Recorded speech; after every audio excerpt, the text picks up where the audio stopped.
అధ్యక్ష అసెంబ్లీ సమావేశాలలో రైతు రుణమాఫీ డ్వాక్రా రుణమాఫీ కన్నా మోర్ ఇంపార్టెంట్ సబ్జెక్ట్ ఏదీ లేదు అధ్యక్ష.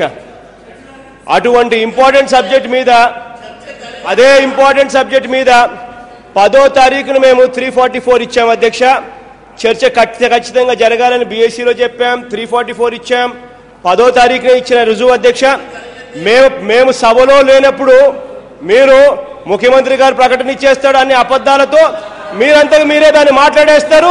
అడిగి అయిపోయింది అంతేనా? రైతులు ఎట్లా పోయినా పర్వాలేదా? డ్వాక్రా అక్క చెల్లెమ్మలు ఎట్లా పోయినా పర్వాలేదా? ఇదేనా మనం నేర్చుకోవాల్సింది? అసెంబ్లీని 5 కోట్ల మంది జనాదులు చూస్తా ఉన్నారు. మనం మెసేజ్ పెట్టాలి. నీకు నిజంగానే చిత్తశుద్ధి ఉంటే మీకు చిత్తశుద్ధి ఉంటే అసెంబ్లీ అయిపోవస్తా ఉంది. ఈ రోజు ఖచ్చితంగా డ్వాక్రా రుణమాఫీ రైతు రుణమాఫీకి సంబంధించి ఈ రోజు ఖచ్చితంగా చర్చకు అవకాశం ఇవ్వండి. మీకు చిత్తశుద్ధి ఉంటే ఎందుకు ఇవ్వడం లేదు? ఎందుకు మీరు భయపడతా ఉన్నారు? మేము ఎవరం లేనప్పుడు, ప్రతిపక్షం లేనప్పుడు మీరంతగా మీరే మాట్లాడుకోవడం, ప్రతిపక్షం లేనప్పుడు మీరంతగా మీరే చెప్పుకోవడము, స్టేట్మెంట్ ఇచ్చేసేయడం, అయిపోయిందని చెప్పేసేయడము. ఏంటంటే ఇది? అసెంబ్లీ సమావేశాలు జరుగుతూ ఉన్నప్పుడు ప్రజల సమస్యలను మనం మాట్లాడడానికి కోసం ఇక్కడికి వచ్చినాం.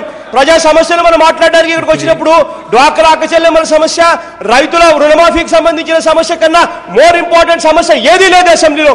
అటువంటి దాన్ని మేము సమయం అడుగుతా ఉంటే చర్చ అయిపోయింది, మీరు లేరు, చర్చ అయిపోయింది, మేము అయిపోయి చేసేసాము, ముఖ్యమంత్రి గారు స్టేట్మెంట్ ఇచ్చేశారు. ఏందండి ముఖ్యమంత్రి గారు స్టేట్మెంట్ ఇచ్చింది? ఆయన ఎంత కేటాయింపులు చేస్తున్నారో తెలుసా మీకు? వడ్డీలకు సరిపోవడం లేదు ఆయన చేసిన కేటాయింపులు, వడ్డీలకు సరిపోవడం లేదు సార్ ఆయన చేసిన కేటాయింపులు. రైతులు ఆత్మహత్యలు చేసుకుంటా ఉన్నారు సార్, రైతులు ఆత్మహత్యలు చేసుకుంటా ఉన్నారు. రైతులు బ్యాంకు గడపలు దొక్కలేని పరిస్థితి, రైతులకు ఇవాళ క్రాప్ ఇన్సూరెన్స్ రాని పరిస్థితి సార్. రైతులది డ్వాక్రా అక్క చెల్లెమ్మల పరిస్థితి ఇంకా దారుణంగా ఉంది. ఒకసారి కనికరం చూపించండి. ఎక్కడ అధ్యక్ష 23,000 కోట్లు? నోరు తెరిస్తే అబద్ధాలు అధ్యక్ష. మొట్టమొదటి 2014-15 సంవత్సరానికి సంబంధించి మీరు ఇచ్చింది 4,600 కోట్లు. ఆనాడు 87,000 కోట్ల రైతు రుణాలున్నాయి. మీరు ఇచ్చిన డబ్బు వడ్డీలకు సరిపోలేదు. ఇవాళ తడిసి మోపుడై 99,555 కోట్లు అయింది. మీరు ఈ సంవత్సరం ఇచ్చింది 2,100 కోట్లు.